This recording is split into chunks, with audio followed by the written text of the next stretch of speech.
where the dog interrupts you, that's fine. I'm a dog guy. I love dogs. Okay. And they've been a special part of my life. So, Dan Griffin, so good to see you. I've got a question for you to start off. We're Yeah. talking about resilience. Is there a time in particular that stands out in your mind as you think about the years in the past when you've had an experience and as you went through it, you realized it's moved the needle on your resilience in some shape or form? What Honestly, there are so many experiences I've had like that where I just like look back and think like, wow, how did I get through that? But for whatever reason, when you asked me that question, what came up for me was the challenges my wife and I had having our daughter. We're one of those couples that had some real struggles with pregnancy, to the extent where we had 4 miscarriages, to the extent where we were looking very seriously at adoption, and then we looked at in vitro and tried in vitro, and ultimately did donor egg. And but I think we had so many challenging experiences, and then she was pregnant. I'd like to say we were pregnant, even though she was physically pregnant. And we had made it past the first trimester. Yeah. Or so we had thought.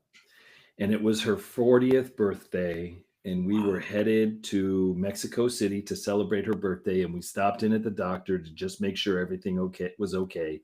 And everything was not okay. And we lost the baby. And it was devastating, obviously devastating for her to have that on her birthday. Yeah. And it was one of those experiences where it's so easy to go to, why us? Why me? Why this? This isn't fair. Now, I can stand from that, 18 years later with this amazing daughter who's 16 and is like amazing to me. And like, is that going to be a problem? Not at all. Not at all. Go right ahead. You can hear my dog barking. Oh, it's very much in the background. That's fine. Okay. It sounds like a happy dog. All right, I'll just start over. And so 18 years later, with a 16-year-old daughter, I never think about her being, whether it's that she's donor egg or, everything we went through. But in that moment, it was devastating. I knew it was devastating for my wife. I hated that my wife was experiencing that. I called a good friend and I was talking to him, and he said, Dan, one of your favorite sayings is all is well. Do you believe that? Do you believe that to be true only when things are good, or do you believe that to be true, unequivocally? And now the key, Rick, is that guidance and support came from me connecting with somebody else. And then after that happened, I got additional support. So I don't believe resilience lives in a vacuum. I don't believe it lives in isolation. In fact, I don't think there are people who experience true resilience without some kind of connection with others. And so what helped me get through that was a deep faith that all is well. And it doesn't mean that really challenging, emotional, tough things don't happen, because that's life. That's life, right? I mean, and it's usually connected to the fact that it's the degree to which it's difficult for us to accept reality. People die. People are going to get sick before they die. It's not personal. And so people have miscarriages, and people have bodies that make it difficult to have a baby. But it brought us closer, my wife and I. And it also created a space for people who really, really love us to help us to have a child, financially, emotionally, psychologically. And so I think the resilience that I got from that was that I don't have to go through anything alone.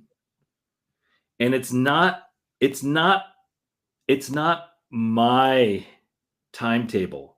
And it's also not my agenda. I get to have my aspirations for how I'd like things to go. But at the end of the day, it's out of my control. Mhm. Your resilience shows, as you're describing this, your emotional maturity also shows. Part of what we're seeing, part of what I'm seeing as I'm listening to you is the the evolution of, and you've arrived through that experience, um, gaining a lot of things, that emotional strength, more resilience, more connections. And one of the things, two things strike me in particular. One is how, such as there is that phrase, mixed emotions. You might be having a tough day, a very low day, might be in the pit.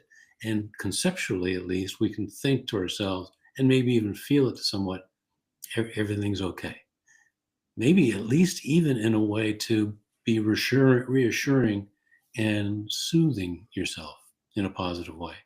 And the other thing that stands out is you mentioned how you and your wife went through it. And I'm actually curious about that. People grieve differently. Did you support each other in the ways that each of you grieved through the challenges? Yeah, I mean, one of the things I want to say is I think that experience really helped me to truly see that I really wanted to be a father because I had a lot of mixed emotions about that.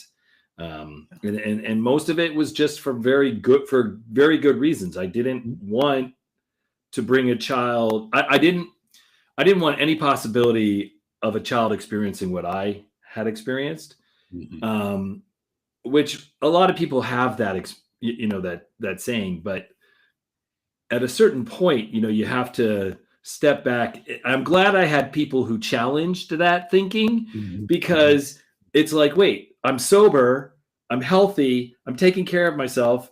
I'm a really good candidate for being a father and not doing anything that was done to me. So if I wanted to be, a parent, I'm like a really good choice to do that. And so this fear shouldn't have the louder voice.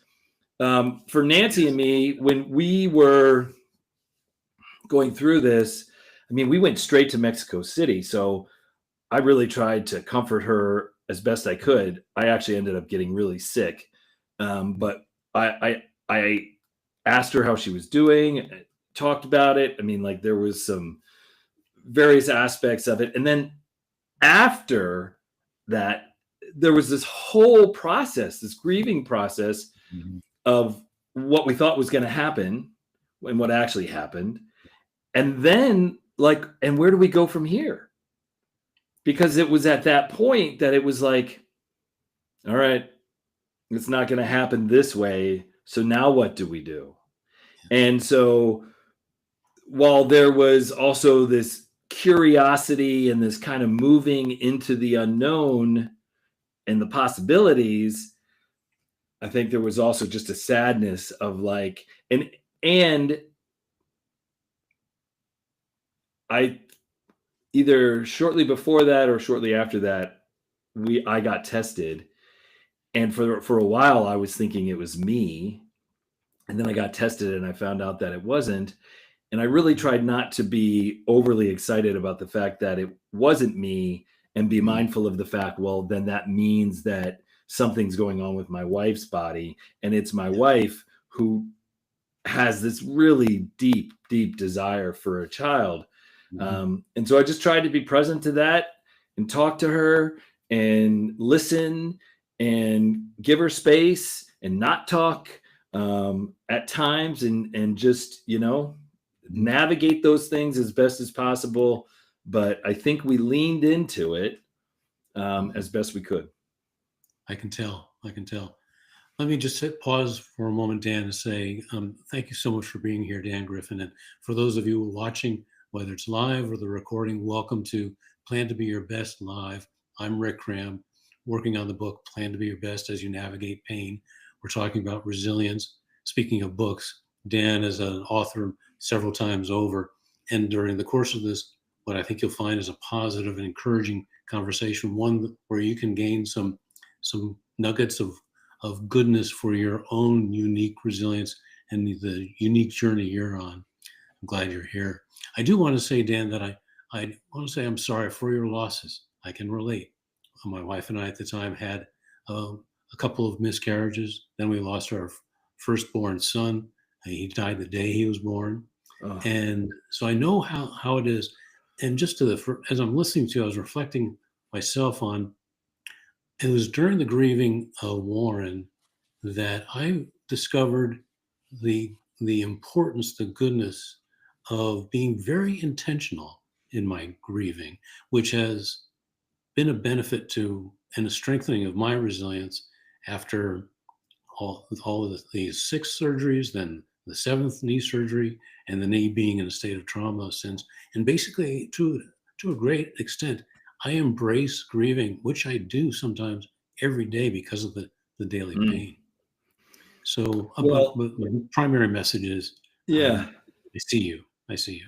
Well, I appreciate that, and I don't want it to go without saying. And certainly, if it's going to come from anybody, you probably expect it from me. But here we are, 2 men, 2, I believe, Gen X men, or at least I'm Gen X. Maybe you're Boomer. I don't know. You look young. Maybe you're older than you look. Irrespective, we're talking openly about our emotions. We're talking openly about grieving. We're talking openly about support. We're talking openly about everything that men are not supposed to embrace, care about, or be able to do. And, I do everything I can, as you know, to fight that stereotype and to fight that lie, because the fact that the lie is so damaging, it's less damaging to you and I, right? Because we're already outside of it. We already know it's a lie. We already know it's not true. We know men are fully capable of emotional intelligence and the same level of emotional intelligence of any woman. And I truly believe that. And but there are tons of men and women who are still living inside of the lie. And that lie creates an incredible amount of suffering for men. And that's what I care about. I do too. And that's why I was impressed to see the message on your homepage. Basically, the headline is, "You're told to man up." And those messages we get, and particularly in our society and numerous societies around the world, not all are like this, but those are messages that are shared with us, told to us, and embedded in us at a very early age. Very strong. And what's so interesting to me, I call them the man rules, these messages that we internalize about being a man. But what's so interesting about them is that they're rarely explicitly articulated. They're much more reinforced through shame-based interdictions, through all of these kind of really insidious, manipulative, exploitive ways that we just kind of cut, boys down at the knees, frankly. I mean, if I'm going to be real honest. And then we go through our lives, just really hopefully finding our way back. I mean, that's the bottom line. And I like the way you put it, the way back. Speaking of the way, how did you particularly choose the path that you're on? I didn't. It was chosen for me. And I'm not trying to sound, overly dramatic about it but I literally was just talking. I'm in 12-step recovery. It means a lot to me. It has been the foundation of my life. I just got a new sponsor, is what we call like a mentor in our culture. And, I was just sharing with him because he's brand new. He wanted me to talk about the first step. And the first step is we admitted that we were powerless over alcohol, that our lives had become unmanageable. So he wanted me to talk about my whole history with alcohol and other drugs. And doing that for an hour plus is hard. I mean, it's not hard, but it's like, wow, I got 31 years of recovery. And like just thinking back to that. And I look back at the circumstances of my life, and I can truly say, with what I have done and what I am preparing to do and what I hope to do before I am gone from this earth, everything that happened in my life was happening for me. Everything that happened in my life was happening for me to be on this path, a path I would not have chosen, and a path I've tried to get off multiple times. And it just seems to keep kind of calling me back. And, at some point, there's that great biblical story.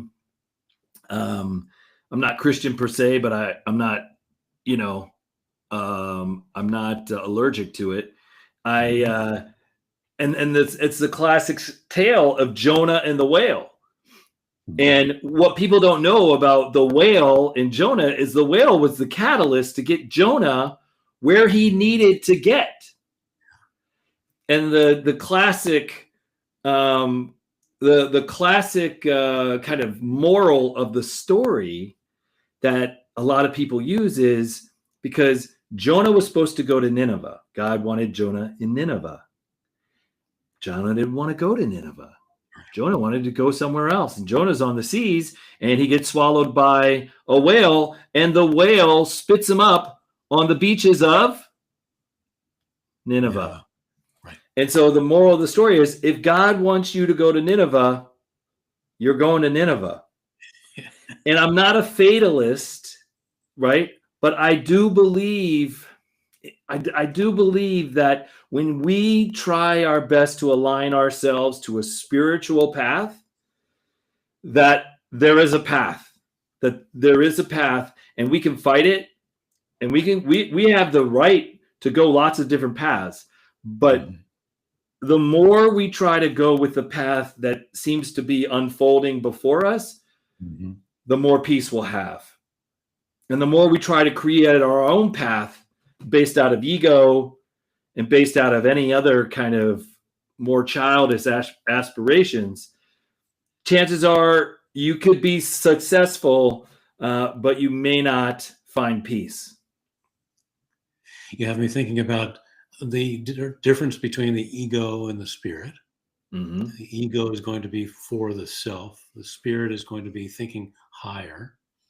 And as I'm listening to you, I'm thinking of how I'm looking at a man who is modeling what it looks like to be your best. Thanks.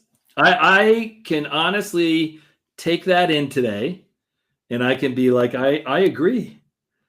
And I've busted my ass. I've worked my ass off to be my best. Left to my own devices, I will not be my best. If I try to do this alone, I will not be my best. I feel sad for the people who there's multiple kinds of people, but there's the people who never get help. They never get support, and they try to do life. Okay, great. Then they're the ones who get help, get on their path, and then say thanks.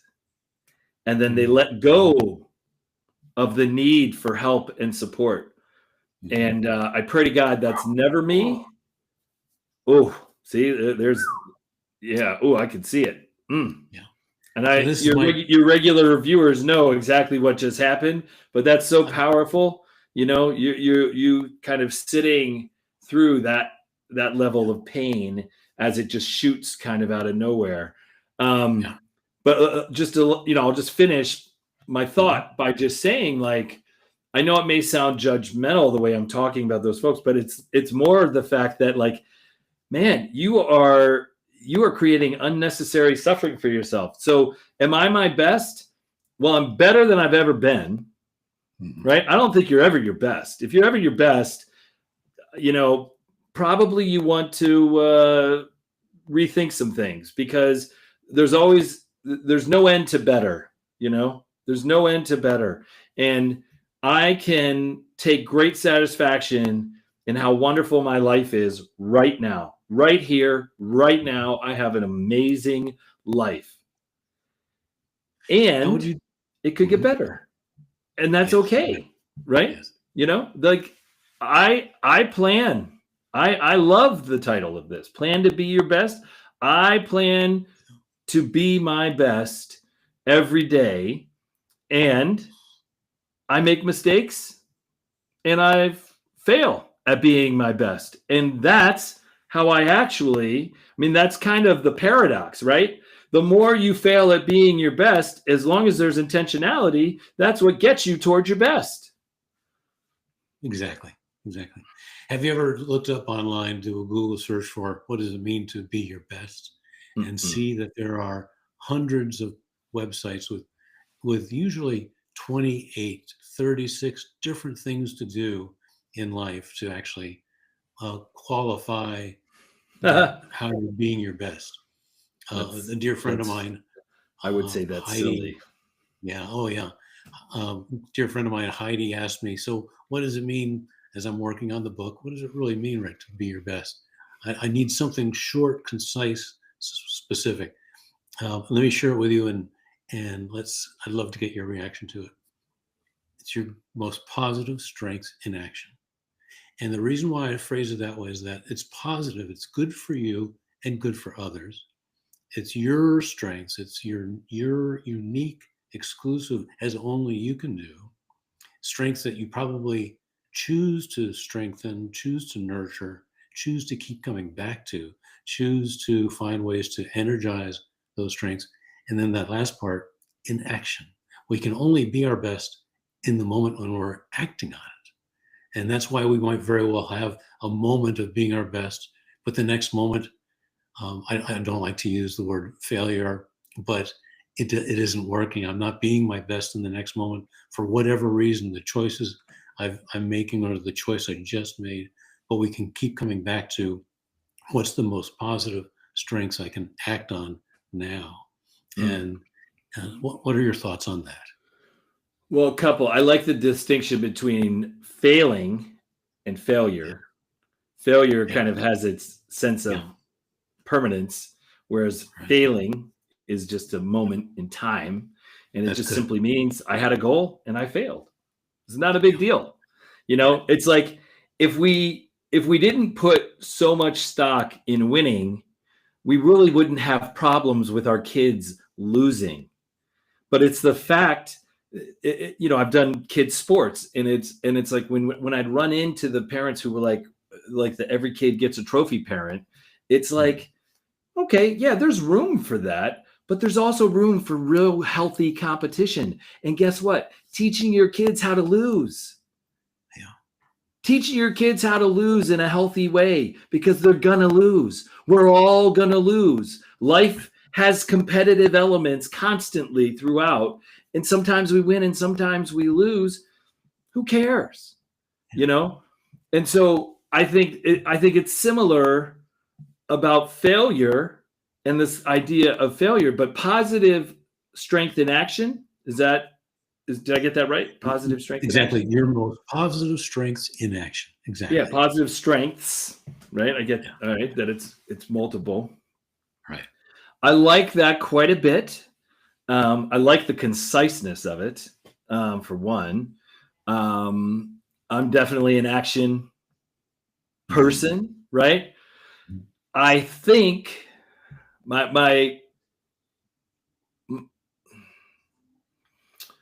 the question that comes up for me is, does that definition does it recognize the polarity of life enough? In other words, with positives, there are negatives. With strengths, there are weaknesses. With actions, there is inertia. So how do those other pieces fit in when they can be equally effective, equally impactful, and certainly are necessary to kind of what we're talking about? So that's kind of the question that I would have.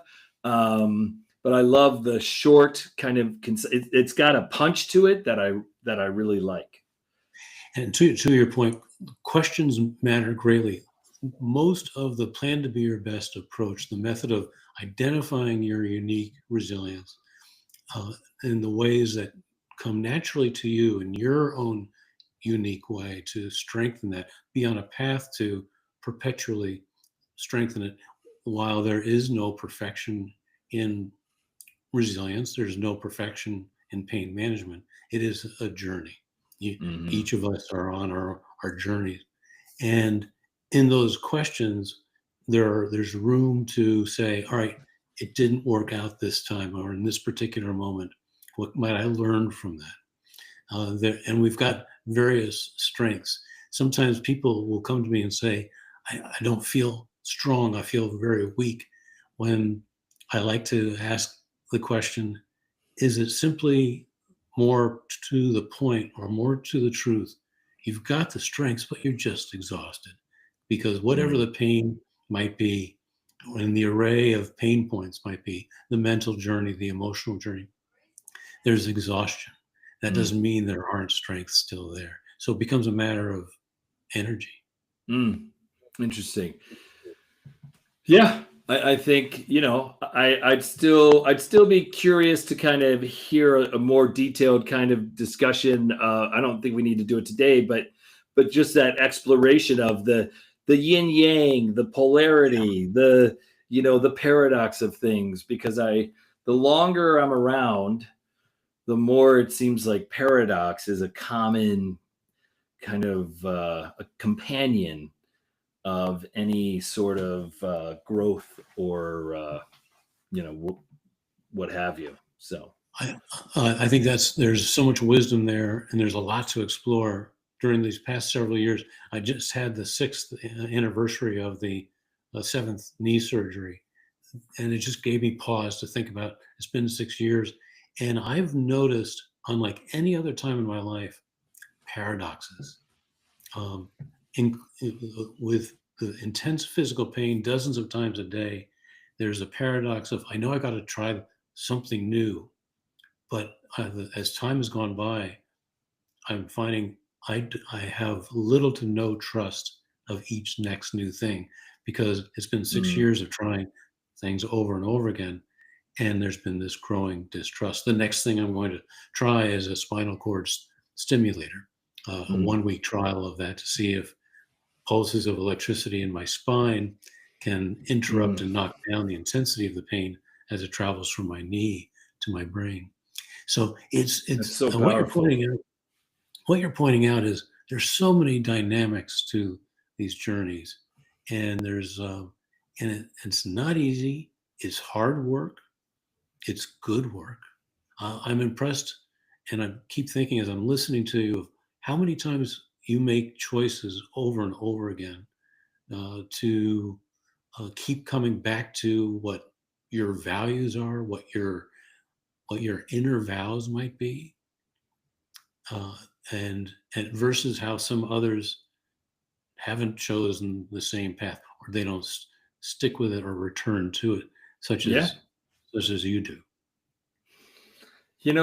I was just talking with a friend about that, and it's like, when you've been sober for 31 years, man, you watch people go out and use again that you never thought would ever use again. And I mean, and they die.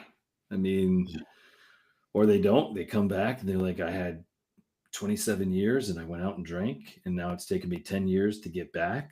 I mean, you hear some really wild stuff.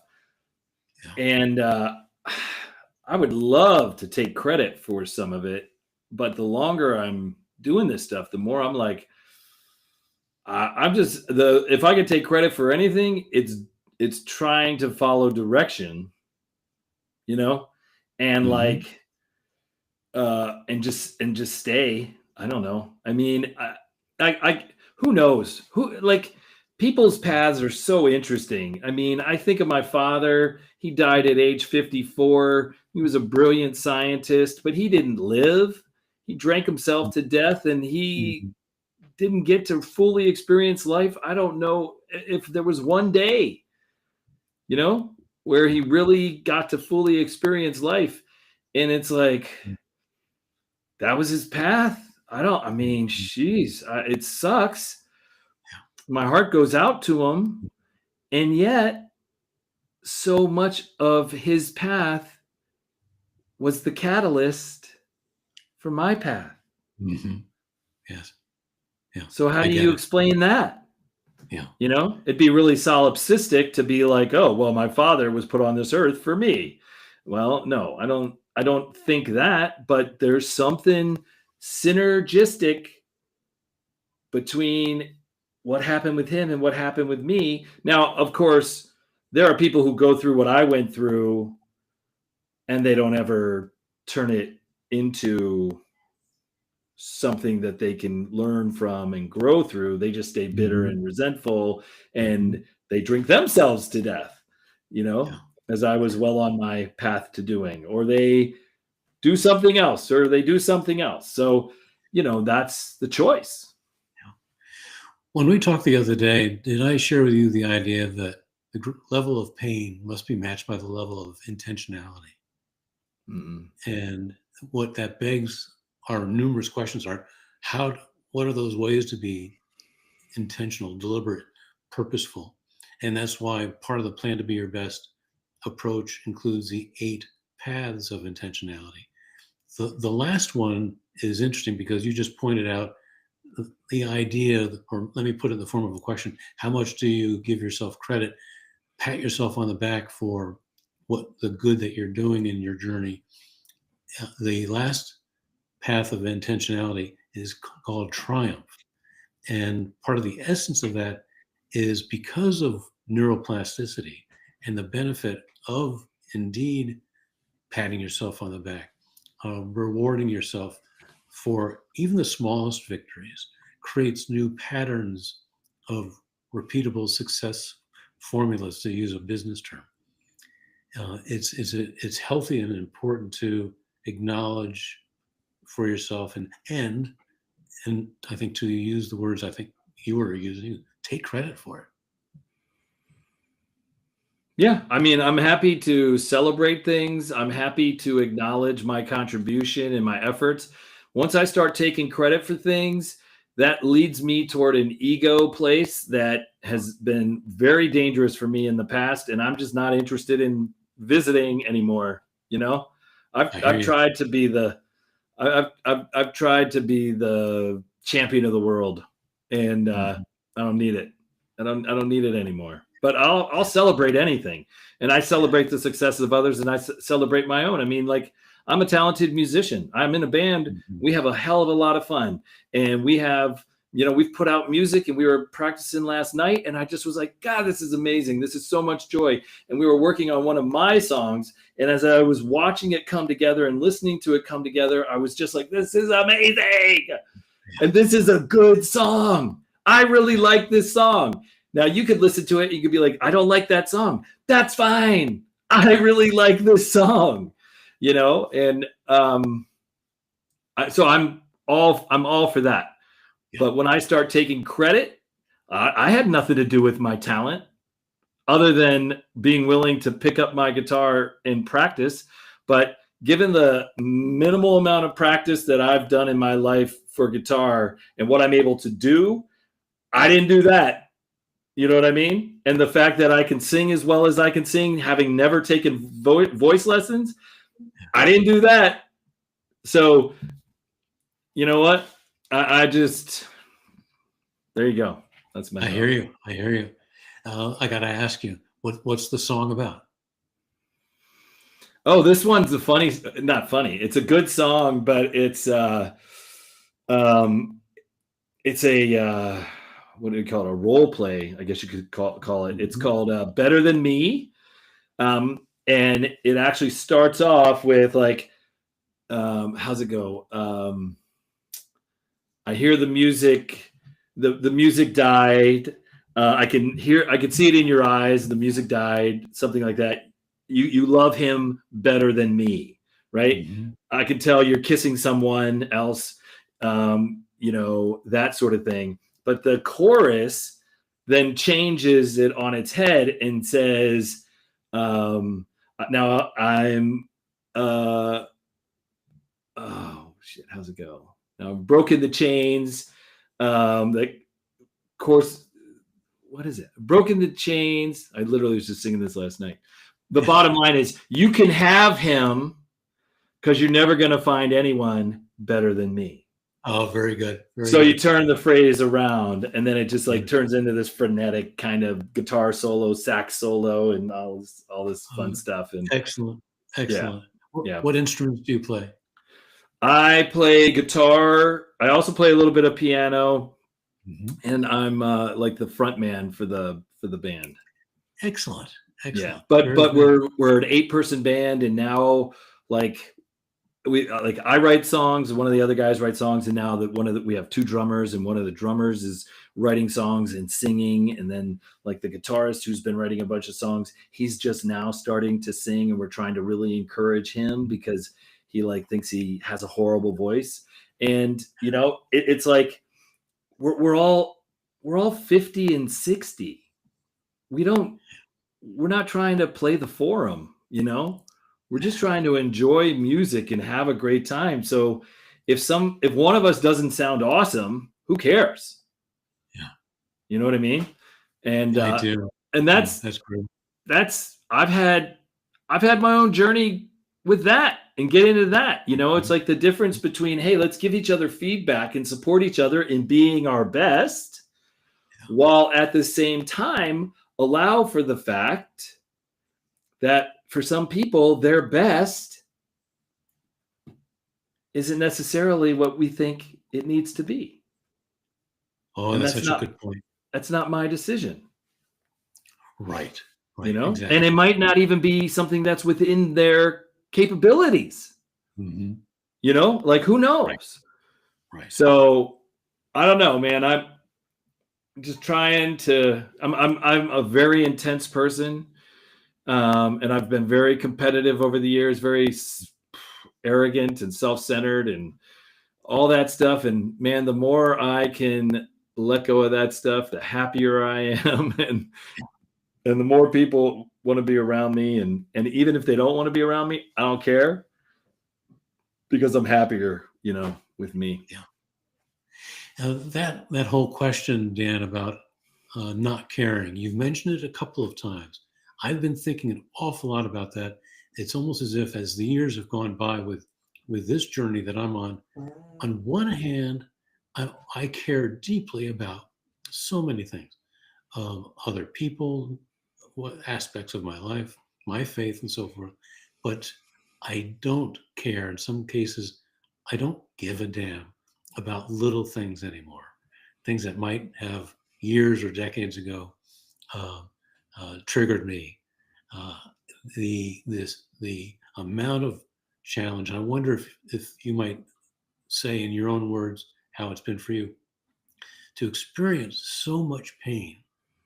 It reorients your priorities, and I don't care about a lot of things that just don't matter as much anymore. Well, I totally agree, and I'm trying to get there, and I'm getting there in my own way, on my own, time frame. But I'm certainly much farther along than I've ever been. Of just kind of like, for instance, I'm on TikTok, right? Mm-hmm. And I'm not popular by any means. I don't need to be because it's not why I'm there. I'm on TikTok to share my truth, and then see how people respond, and to commit to a kind or at least neutral response to every person who comments. And my stuff can be provocative, and so it can get people who, like just the other day, I had a woman say something that was quite mean. And I said, hey, if you're not here to be a part of the solution, then just move on. Mm-hmm. Yeah. Wasn't Well put. mean, wasn't mean, Mm-hmm. but I also made it clear, like, hey, don't come here just doing kind of ugly shit. It's not necessary. Yeah. I think, That unfortunately, sorry, just really quick, but go, I think, go ahead. unfortunately, like, you have that image of people banging their head against the wall, right? Yeah. When you truly realize you're the one banging your head against the wall, Mm-hmm.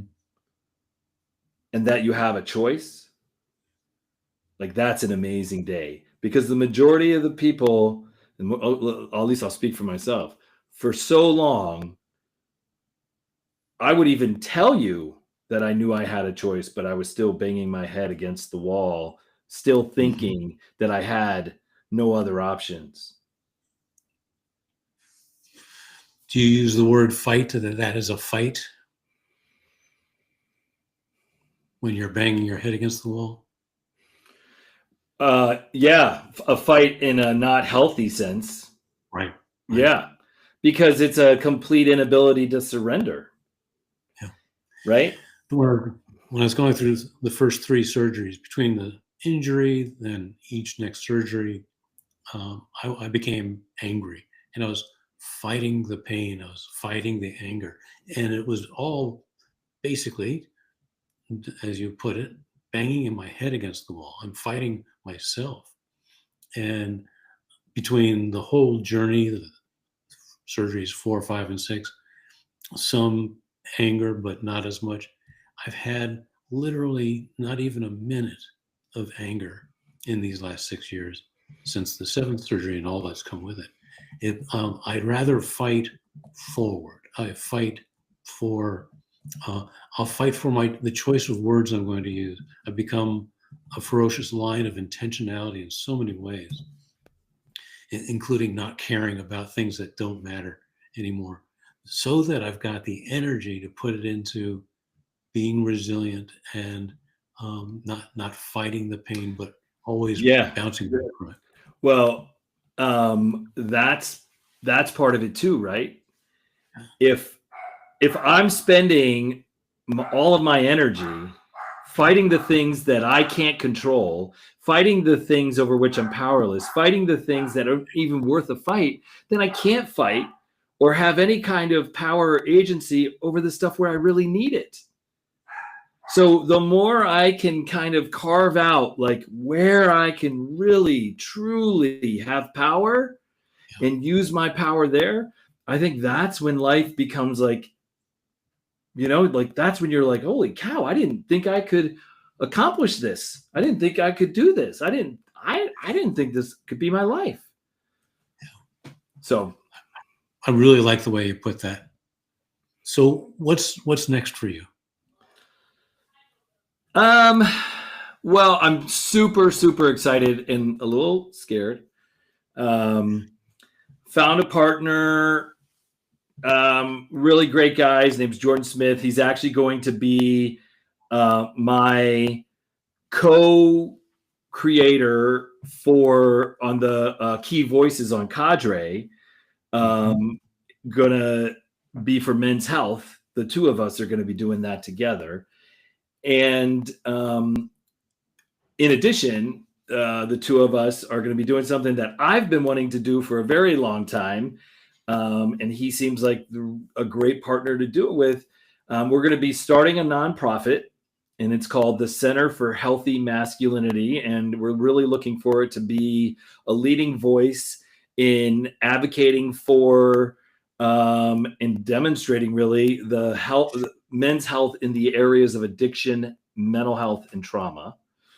And then, same partner, we're also thinking to open our very first premier men's IOP treatment program in Los Angeles, with then plans to expand across the country and possibly into Ireland and even Canada over the next 10 to 15 years. So it's really exciting. It's like right on time for me in the sense that I'm 53 and in 15 years I'll be 68. And so that, like a lot of life can happen at that period of time, but that's like a great way to kind of just feel like, okay, whether it's legacy or just contribution, it's like, this is a great way for me to take my ideas that I've been writing about and talking about and lecturing about and all of this sort of stuff, and really, as you said, put it into action, put it into real, objective, measurable action. And so we're super excited. The Center for Healthy Masculinity, the website's going to be coming up soon. A Man's Way Recovery Center is the name of the place that is going to be the treatment program. And my books are called A Man's Way Through 12 Steps and A Man's Way Through Relationships. So A Man's Way is kind of a nod to my brand, if that's what you want to call it. And we've got a small board, and we're going to do a strategic planning. And there's a lot of pieces that have been falling into place. And there's even a little buzz starting in Los Angeles around this work and what we're doing. When people hear, they get super excited and they're like, long overdue. There's tons of men's treatment programs, but I think ours is going to really be a very special one and incorporate some things that we really don't see in standard men's treatment. And my commitment is to never disparage another treatment program, but really just to lift ours up and really celebrate what we're doing. And the Center for Healthy Masculinity, I would say that, sky's the limit with that as far as what we can do. I mean, both of these things could totally fizzle and not do a thing. And at the same time, they could really have a wonderful contribution. And, I would love, how can I say this? I try to say this humbly. I would love to see the behavioral health field truly support men and provide the kind of services available that I've envisioned for almost 2 decades. You've got a vision. I'm excited for you. All of that sounds so fantastic. You've got some coaches. We know them they're all on YouTube and social media. They'll talk about how important it is to have a compelling future. You've got a fantastic future, and the energy shows of Thank you. What that means to you, what it's doing for you, and how good it's going to be for so many people. I think there's a lot of people that are 53 right now, and they're tired, they're exhausted.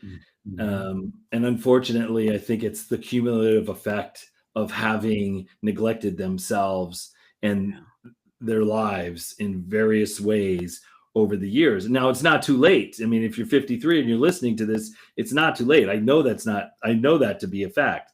But I do believe that I'm getting to experience the cumulative effect of having paid attention and taken care of myself.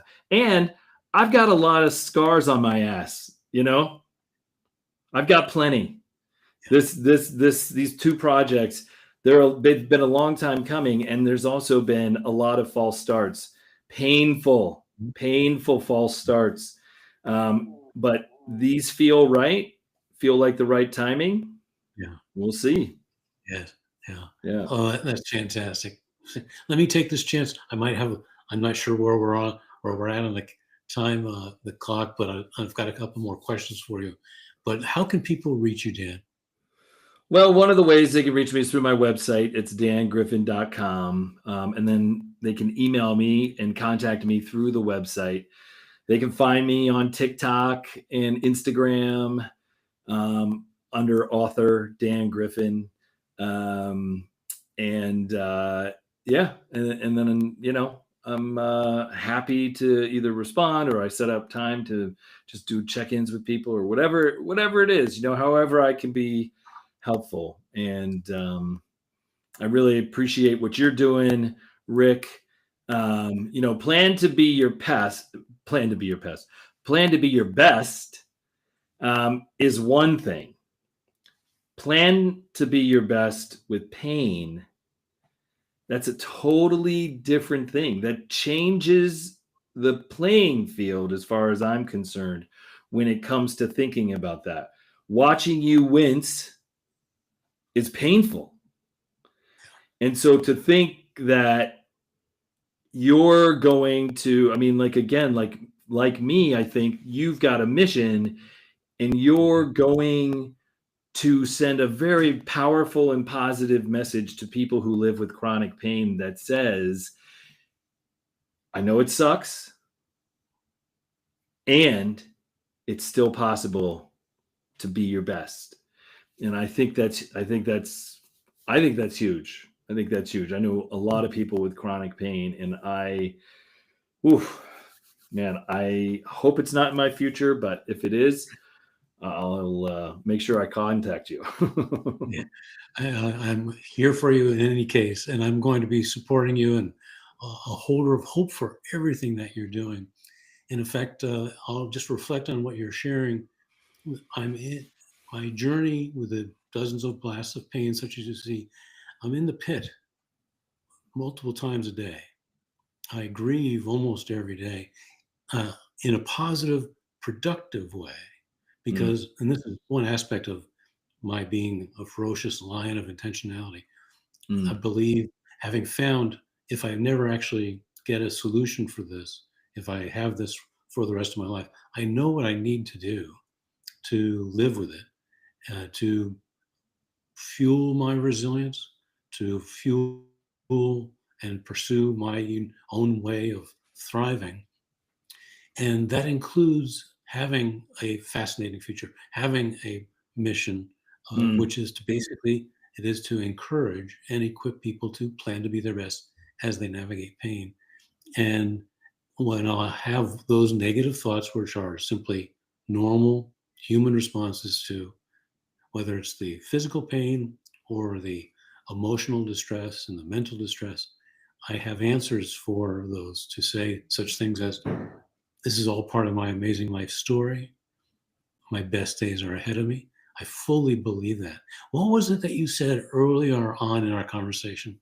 Something that you fully believe in, that all is well. Everything's okay. All is well. Everything, all is well. Yeah. All is well. Everything is okay. Yeah. It's similar. I believe in the significance of the choice of words. I believe language is very, very important. How I speak to myself, my inner monologue, my outer monologue, the words I choose. You will never hear me say I had a bad day. Right. There are words I won't say to label the pain. I won't say anything that has any kind of perspective, especially a negative perspective on it. As we share, and I'd love to have us have another one of these conversations where we talk about the vernacular of resilience that we have. There's a lot to talk about there. Yeah, You've been so generous with your time. I'm looking forward to seeing you on Cadre. For anyone watching, please go to Cadre, download the app, be part of the community. You'll be welcome. You'll be a contributor, even if you're just part of the conversations. And you can get a free trial by just putting in my name, one word, Dan Griffin, or Rick's name, one word, Rick Cram. So, hey, give it a shot. Cadre is a wonderful online community that is kind of like TikTok or Instagram, but it's focused only on personal growth and mental health. So check it out. Give it a shot. Rick, thank you so much for having me. Thank you for this opportunity to connect more and to get to know you, and for everything that you're doing. It's so powerful. You're like a beacon to people. I mean, we have a meeting that we do, and it's called Healing at Home. It's a 12-step meeting, and we started it for guys who have cancer, terminal cancer. Yes, yes. So good. And You're they're doing, in a lot of pain yeah, yeah, a lot of the time. right. And so we show up to let them know we love them. They're not alone. They don't have to go through this alone. And, you know, it's a powerful thing. So Uh, to all of you who are watching, even with the recording, whether it's even months or years from now, Dan and I are here to show up for you. Let us know how we can connect, support you, be holders of hope for you. Dan, thank you so much. You're the best, my friend. And I will talk to you again soon.